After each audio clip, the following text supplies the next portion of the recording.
여러분이 만약에 생애의 마지막 밤을 맞게 된다면 여러분은 어떻게 하시겠습니까?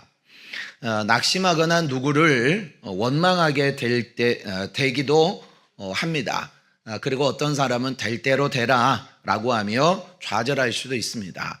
아니면 어떤 이들은 담대하게 평상시와 다름없는 그러한 시간을 보낼 수도 있습니다. 그렇다면 여러분, 예수님은 어떻게 그 생의 마지막 밤을 보내셨을까요? 잠깐 후면 종교 지도자들이 보낸 사람들에 의해서 체포되어 신문을 당하시고 다음날 아침이면 십자가에 달려 죽게 됩니다. 그런데도 예수님은 3년이나 함께 먹고 마시고 지냈던 제자들조차도 전혀 눈치를 채지 못할 정도로 아주 태연하고 담대하셨습니다.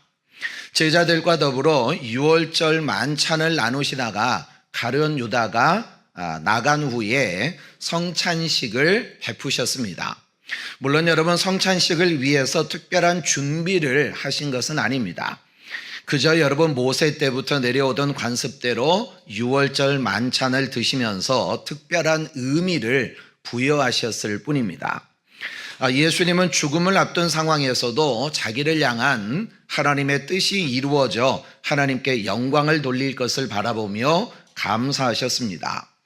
즉 여러분, 생의 마지막 순간까지도 하나님께 감사하는 예수님의 모습이 우리에게 큰 도전이 됩니다. 예수님은 역경 중에도 감사하셨습니다. 이것은 저와 여러분들이 꼭 배워야 되는 그러한 모습 중에 하나일 겁니다. 여러분은 우리는 어떤 상황 속에서도 감사를 잃어버리지 말아야 됩니다. 그 감사가 결국 하나님을 기쁘시게 하더라라고 하는 겁니다. 오늘 저는 우리 성도들과 함께 성찬식을 행하기에 앞서서 이 성찬의 의미가 무엇인지를 말씀을 통해서 우리가 깨닫기를 원합니다. 첫째로 여러분, 이 성찬이라고 하는 것은 우리를 향하신 주님의 사랑을 말해주고 있다는 겁니다. 예수님께서는 마지막 유월절 만찬을 나누시는 자리에서 떡을 가지고 축복하신 후에 제자들에게 떼어주며 말씀하셨어요. 받아 먹으라. 이것이 내 몸이니라.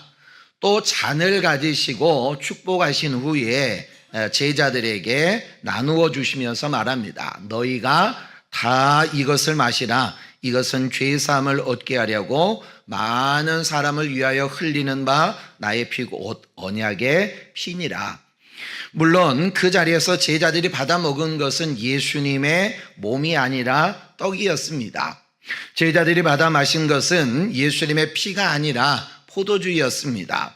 그러나 그 떡과 포도주는 바로 예수님의 살과 피를 상징하는 겁니다. 그러면 예수님께서는 단지 하나의 종교 의식으로 떡과 포도주를 나누어 주셨느냐? 결코 그렇지는 않습니다. 그 이튿날 예수님께서는 골고다 언덕 위에서 십자가에 못 박혀 고난을 받으시고 죽으심으로 실제로 자기의 목숨을 저와 여러분을 위해서 희생을 하셨습니다.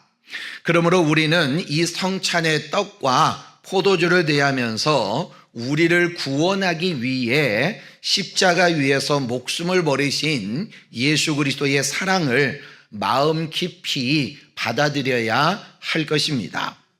그리고 두 번째로 여러분, 이 성찬이라고 하는 것은 우리를 위한 주님의 대속의 십자가를 의미한다라고 하는 겁니다. 예수님께서 제자들과 나누신 마지막 만찬은 유월절 만찬입니다. 그런데 예수님에 의해서 이 유월절 만찬은 새롭게 주님의 만찬으로 변화되어집니다. 이 사실을 이해하려면 먼저 이스라엘이 출애굽 당시에 지켜오던 유월절 만찬에 대해서 알아야 합니다. 유월절은 이스라엘 자손들이 출애굽, 즉 애굽에서부터 해방되어진 사건과 직접적으로 관련이 있습니다. 하나님께서 430년 동안 애굽에서 종살이하던 이스라엘을 해방시키기 위해서 모세를 바로에게 보내셨어요.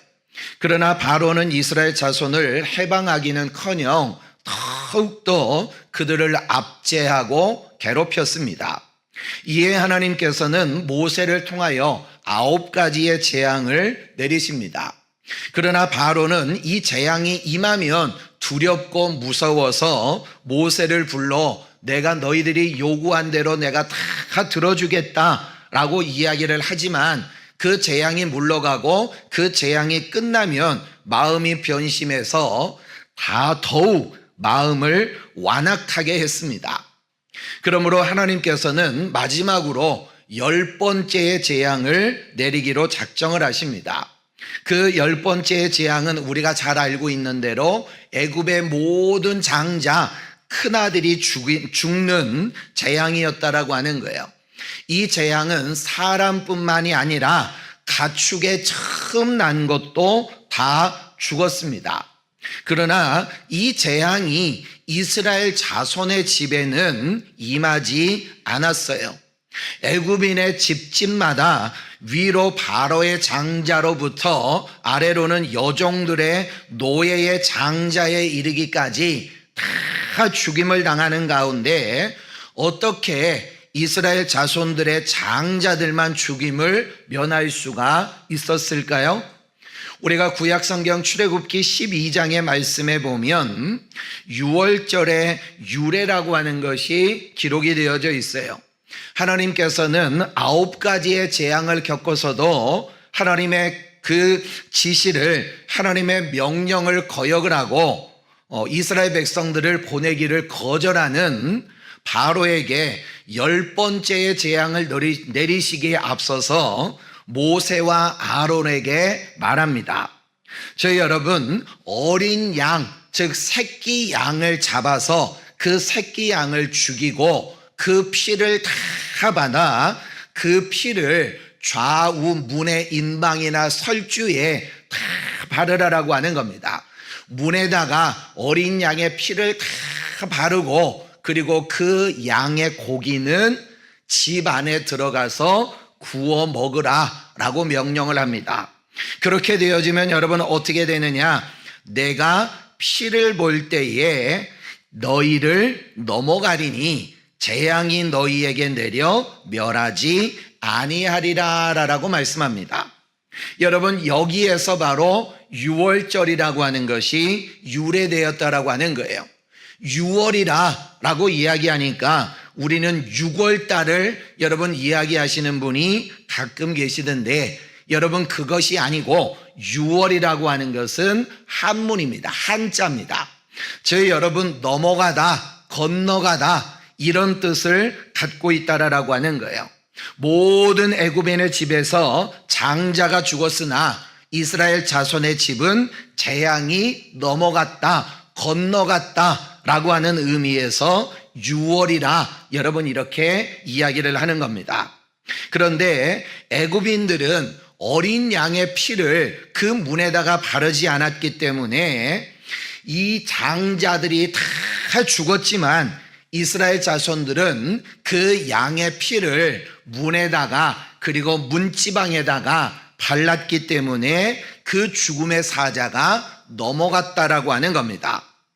그러면 여러분 왜 우리 주님은 집집마다 문 사방에다가 문지방에다가 여러분 어린 양의 피를 바르라라고 여러분 이야기할까요? 여러분 피를 바른다라고 하는 게 사실은 얼마나 공포스러운 일이냐라고 하는 거예요.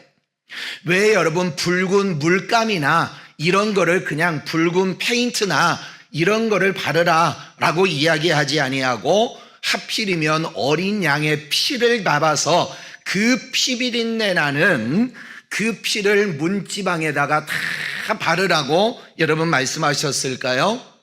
그것은 다른 게 아니라 피라라고 하는 것은 곧 생명이기 때문이라고 하는 겁니다. 레위기 17장 11절의 말씀을 우리 같이 한번 읽어볼까요? 육체의 생명은 피에 있음이라 내가 이 피를 너희에게 주어 제단에 뿌려 너희의 생명을 위하여 속죄하게 하였나니 생명이 피에 있으므로 피가 죄를 속하느니라. 생명이 어디 있다고 말합니까? 피에 있다라고 이야기합니다. 그리고 그 피가 죄를 속한다라고 이야기합니다. 저희 여러분, 이 말은 다른 말이 아니라 죄를 지은 자는 죽어야 된다라고 하는 이야기입니다.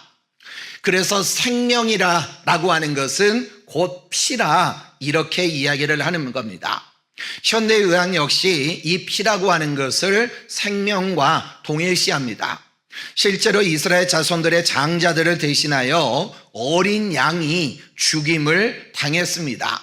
장자, 큰아들이라고 하는 것은 한 집안의 대를 이을 사람이기 때문에 이 장자가 죽임을 당한다라고 하는 것은 그 집안의 전부가 죽임을 당하는 것과 같은 의미를 갖습니다. 따라서 여러분, 유월절 어린 양은 비단 장자들만 위한 것이 아니라 이스라엘 자손 모두를 위해 죽임을 당한 겁니다. 그날 밤 하나님께서 애굽인들의 집을 치실 때에 이스라엘 자손은 집안에서 어린 양의 고기를 불에 구워 먹었습니다. 이처럼 이스라엘 자손 전체가 첫 번째의 유월절을 지켰다라고 하는 거예요. 그리고 이 유월절 어린 양은 장차 하나님의 독생자께서 자기 백성들을 죄에서 구원하기 위해 목숨을 버릴 것을 미리 우리에게 보여주는 의미가 되어지는 겁니다. 따라서 유월절의 어린 양은 바로 예수 그리스도를 상징하는 겁니다. 세례 요한은 예수님을 바라보며 말합니다. 보라, 세상 죄를 지고 가는 하나님의 어린 양이다라고 증언합니다. 이 말씀 속에서 예수 그리스도가 이 땅에 오신 목적이 너무나도 잘 드러나 있습니다. 그것은 바로 죄로 말미암아 멸망을 당하게 될 우리 인생들을 구원하기 위해서라고 하는 거예요. 이스라엘 자손이 애굽의 종살이에서 해방이 되어진 것은 우리가 마귀의 종살이에서 해방되어진 것을 상징합니다. 애굽이라고 하는 나라는 죄악으로 가득 찬 세상을 상징하는 것이고, 애굽의 왕이었던 바로는 마귀와 사탄을 상징하는 겁니다. 그리고 이 출애굽 사건, 애굽에서부터 이스라엘이 해방되어지는 사건은 그래서 바로 죄와 마귀에게서 해방되어지는 것을 상징하고 있는 겁니다. 유월절 어린 양의 죽음으로 이스라엘 자손들이 애굽의 종살이에서부터 해방이 되어지는 것처럼 예수 그리스도의 십자가의 죽으심으로 말미암아 그를 믿는 자들이 죄와 마귀에게서부터 해방되어지는 겁니다. 그래서 예수님께서는 저와 여러분에게 말씀하시기를, 내가 진실로 진실로 너희에게 말하노니 내 말을 듣고 또 나 보내신 이를 믿는 자는 영생을 얻었고 심판에 이르지 아니하나니 사망에서 생명으로 옮겼느니라라고 말씀하고 있는 겁니다. 여러분, 우리가 이 세상에 죽음이라고 하는 것이 찾아온 것은 무엇 때문이겠습니까? 사람이 여러분 죽는 이유가 여러분 무엇 때문이에요? 그건 다름이 아니라 아담의 범죄 때문입니다. 로마서 5장 12절의 말씀을 같이 읽어볼까요? 그러므로 한 사람으로 말미암아 죄가 세상에 들어오고 죄로 말미암아 사망이 들어왔나니 이와 같이 모든 사람이 죄를 지었으므로 사망이 모든 사람에게 이르렀느니라. 모든 사람이 죄를 지었으므로 사망이 모든 사람에게 이르렀다라고 하는 겁니다. 여러분, 죄 때문에 이 사망, 죽음이라고 하는 것이 찾아왔다라고 하는 거예요. 그러면 이 죽음을 극복하기 위해서, 이 죽음을 없애기 위해서는 여러분 어떻게 해야 되겠습니까? 이 죽음의 근본적인 원인이 되는 죄를 없애면 된다라고 하는 겁니다. 요즘 사람들은 앞으로 의술이 발달하면 장수 유전자를 몸속에다가 주입하는 방법으로 오래 살게 될 것이다라고 말합니다. 또 어떤 사람은 단전호흡을 잘하면 신선처럼 죽지 않고 영원히 살 것이라고 말합니다. 그러나 여러분, 이와 같은 주장이 얼마나 허무맹랑하고 무지한 소리냐라고 하는 거예요. 유전자를 장수 유전자로 변형시킨다고 해서, 또는 단조노브라고 명상을 한다고 해서 죄를 없애지는 못합니다. 죄를 없애지 못하면 이 죽음이라고 하는 것을 면할 수는 없습니다. 죄가 무엇이냐, 그리고 이 죄의 심각성에 대해서 여러분 다루는 종교는 이 세상에 기독교밖에 없습니다. 게다가 이 죽음의 문제를 해결하는 길을 제시하는 종교도 기독교밖에는 없습니다. 마지막 만찬석상에서 예수님께서는 잔을 가지고 감사기도를 드리신 후에 제자들에게 주시면서 말씀합니다. 너희가 다 이것을 마시라. 이것은 죄사함을 얻게 하려고 많은 사람을 위하여 흘리는 바 나의 피 곧 언약의 피니라라고 말씀합니다. 아담의 후손으로 태어난 사람은 누구나가 다 여러분 자기의 죄 때문에 죽습니다. 그러나 예수님께서는 자기의 죄 때문에 죽으신 것이 아니라 바로 저와 여러분의 죄 때문에 죽으셨습니다. 다시 말하면 모든 사람의 죄를 주님께서 대신 담당하기 위해서 죽으셨다는 겁니다. 6월절 어린 양이 이스라엘 자손을 대신하여 죽었듯이 말입니다. 예수님께서 우리 대신 죽으셨기 때문에 예수를 믿는 사람은 사망에서 생명으로 옮겨졌습니다. 아멘을 크게 해야 될 대목입니다. 다시 합니다. 예수님께서 우리를 대신해서 죽으셨기 때문에 예수를 믿는 사람들은 사망에서 생명으로 옮겨졌습니다. 영원한 죽음에서 해방되어 영생을 얻게 되었습니다. 그러므로 우리는 이 성찬의 떡과 잔을 대하면서 우리를 대속하기 위해서 그의 살이 찢기시고 그의 피 한 방울까지도 쏟으신 예수 그리스도를 생각해야만 합니다. 우리가 먹는 것은 여러분 아주 작은 떡 한 조각이지만 그것은 바로 우리를 위해서 찢기신 예수님의 살을 의미하는 것이고, 우리가 먹는 것은 아주 작은 잔에 포도주에 지나지 않지만 바로 우리를 위해서 그 한 방울까지 쏟으신 예수님의 피를 의미한다라고 하는 사실을 알아야 합니다. 만약에 이와 같은 영적인 진리를 알지 못한다면 이 성찬의 떡과 포도주가 그 사람에게는 아무런 의미가 없는 것이 되고 말입니다. 성경은 우리 주님의 이 십자가의 대속을 알지 못하고 성찬을 먹고 마시는 사람에 대하여 경고하고 있어요. 고린도전서 11장 27절과 29절의 말씀을 같이 볼까요? 그러므로 누구든지 주의 떡이나 잔을 합당하지 않게 먹고 마시는 자는 주의 몸과 피에 대하여 죄를 짓는 것이니라.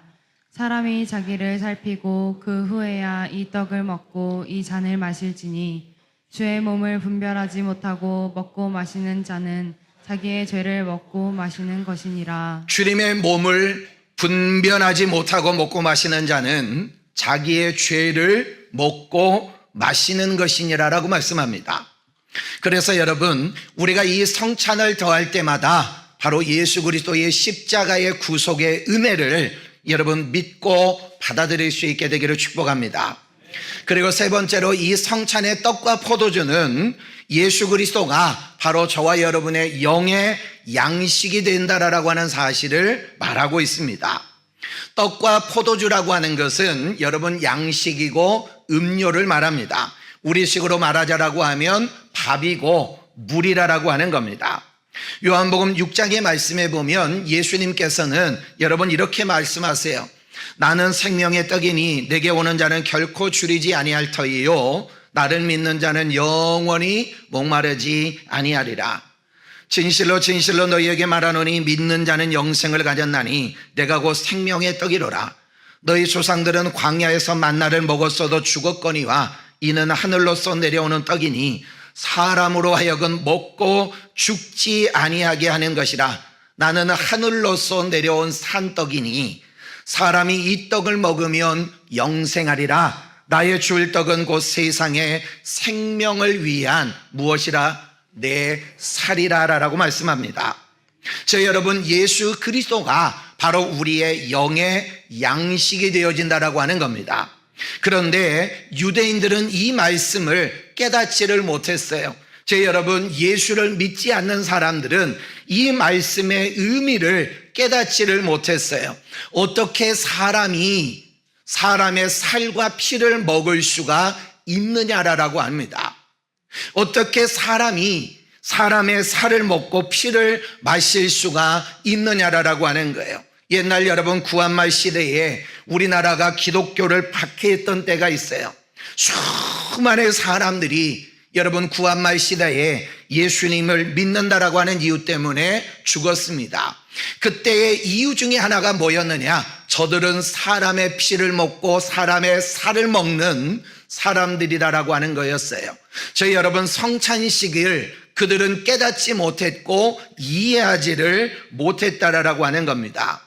그때 예수님께서는 여러분 그들에게 말합니다. 요한복음 6장 53절 이하의 말씀을 같이 읽어볼까요?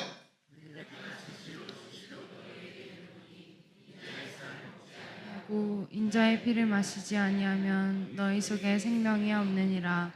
내 살을 먹고 내 피를 마시는 자는 영생을 가졌고 마지막 날에 내가 그를 다시 살리리니 내 살은 참된 양식이요 내 피는 참된 음료로다. 그러면 여러분, 예수님께서 자신을 생명의 떡이라고 말씀하시는 이유가 무엇이겠습니까?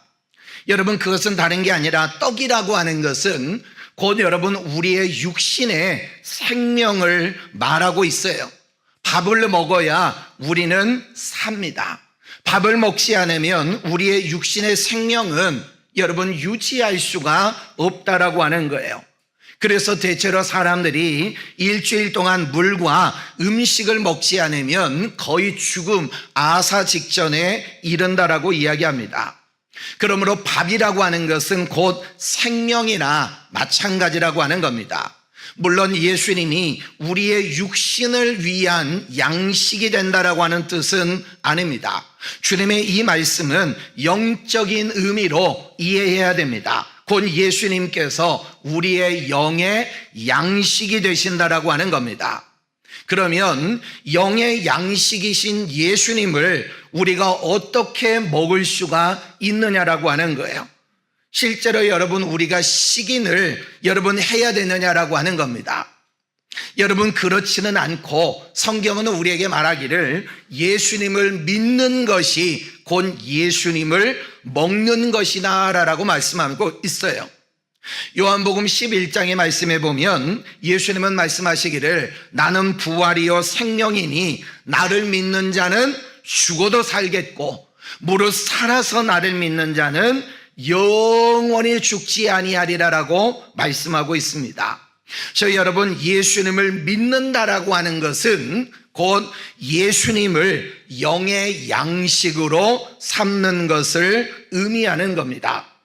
그러므로 우리는 믿음을 가지고 성찬을 대할 때라야 은혜가 되는 것이고 주님의 임재를 체험할 수가 있지, 믿음이 없이 성찬에 참여하는 것은 한낱 여러분 종교적인 의식, 종교적인 행사에 참석하는 것에 불과하다라고 하는 거예요. 사랑하는 여러분, 우리는 분명히 기억해야 되는 것은 사람이 구원을 받는 것, 저와 여러분이 구원을 받는 것은 예수 그리스도에 대한 믿음이지 어떤 종교적인 의식이나 어떤 종교적인 행위에 여러분 포함되어져 있는 것은 아니라는 겁니다. 그러므로 우리는 성찬에 대할 때마다 이 성찬의 영적인 의미를 되새겨야 합니다. 그리고 한 걸음 더 나아가 우리는 여러분 매 절기마다 우리가 예수님이 우리의 영의 양식과 음료가 된다라고 하는 것을 기억하는 것이 아니라 우리는 매 끼마다 우리가 육신의 밥을 먹을 때마다 우리는 영의 양식이 되시는 예수 그리스도를 생각해야 한다라고 하는 겁니다. 그리고 네 번째로 이 성찬은 하나님과 믿는 자들 사이에 새 언약이 체결되었다라고 하는 것을 말해줍니다. 출애굽 당시에 하나님께서는 유월절 어린 양의 피를 가지고 이스라엘 자손들과 언약을 세우셨어요. 저희 여러분, 어린 양의 피를 좌우 문설지에다가 바르고 문에다가 바르라는 겁니다. 그리고 밖으로 쏟아내지 말고 그 집 안에 머물러 있으면 사망이 넘어간다라고 하는 거였어요. 이것이 하나님과 이스라엘 사이의 언약이라고 하는 겁니다. 저희 여러분 어때요? 피를 발라놓고 내가 열심히 어린 양의 피를 문에다가 문지방에다가 발라놓고 여러분 그 시간에 놀러 갔어요. 그러면 여러분 어때요? 죽는다는 얘기입니다. 그 피를 발랐으면 그 집안에 머물러 있으라라고 하는 거예요. 그러면 사망이 넘어간다라고 하는 것이 그 이스라엘 백성들과 하나님 사이의 언약이라고 하는 겁니다. 이 언약은 하나님과 이스라엘 자손들 사이에 맺은 언약이지 애굽인들하고는 맺지를 않았어요. 그 결과 애굽인들은 장자가 모조리 죽임을 당하는 재앙을 피할 수가 없었습니다. 그런데 예수님께서는 유월절 만찬을 나누시는 자리에서 잔을 주시며 말씀하십니다. 이것은 죄의 사함을 얻게 하려고 많은 사람을 위하여 흘리는 바 나의 피 곧 언약의 피니라. 이는 예수님을 믿는 사람들이 그 피로 인하여 하나님과 새로운 언약 관계에 들어갔다라고 하는 것을 말합니다. 그 언약은 바로 예수 그리스도를 믿는 자들에게 영원한 형벌, 그 지옥의 불구덩이를 면하지만 그리고 영생에 들어간다라고 하는 그러한 은혜를 베풀어 주신다라고 하는 겁니다. 저희 여러분, 예수 그리스도를 믿는 하나님의 자녀들은 저희 여러분, 그가 어떠한 사람이든 지옥까지 아니하고 천국에 들어간다라고 하는 약속이라고 하는 겁니다. 또한 유월절 어린 양의 피로 인해 이스라엘 자손들이 하나님의 백성으로 인정을 받은 것처럼 예수 그리스도의 피로 인하여 그를 믿는 자들이 하나님과 특별한 관계를 맺게 되었다라고 하는 겁니다. 저희 여러분, 이 하나님과 특별한 관계가 뭐냐? 요한복음 20장 17절의 말씀에 보면 내 아버지가 너희의 아버지가 되고 내 하나님이 너희의 하나님이 된다라고 하는 겁니다. 저희 여러분, 예수 그리스도를 여러분 믿으면 우리는 하나님의 자녀가 되고 하나님의 백성이 되어 하나님은 나의 아버지가 되신다라고 하는 겁니다.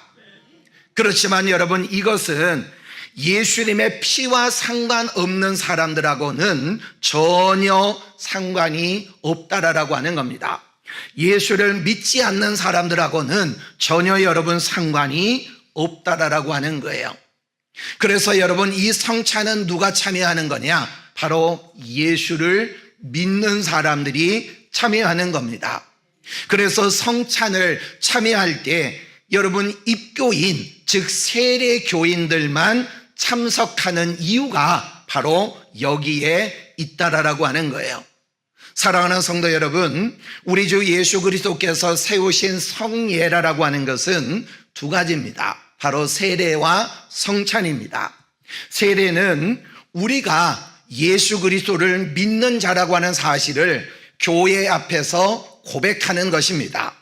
그리고 성찬은 우리가 예수 그리스도의 십자가의 대속의 은혜를 되새기면서 주님의 영원한 생명에 참여하게 된 것을 확인하는 예식입니다.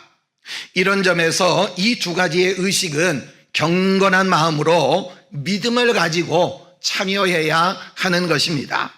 특히나 여러분, 성찬에 임하는 우리의 마음의 자세에 따라서 그 성찬은 영적으로 우리에게 큰 유익이 되기도 하지만 때로는 주님의 책망을 받는 결과가 되기도 한다는 겁니다. 그러므로 우리는 언제나 이 성찬을 받기 전에 기도로 준비하고 우리의 몸과 마음을 정결하게 해야만 합니다. 그리고 그런 다음에 예수 그리스도의 십자가의 대속의 은혜에 감사하는 마음으로 성찬을 받아야 합니다. 그러할 때 이 성찬이 단순한 여러분 종교의 어떤 의식이 아니라 어제나 오늘이나 영원토록 믿는 자들 가운데 살아 역사하시는 예수 그리스도를 체험하는 은혜의 방편이 될 줄로 믿습니다. 오늘 성찬에 참여하여 이 떡과 잔을 마시는 우리 성도들마다 영적인 생명이 풍성하게 일어나게 되기를 주님의 이름으로 축원합니다.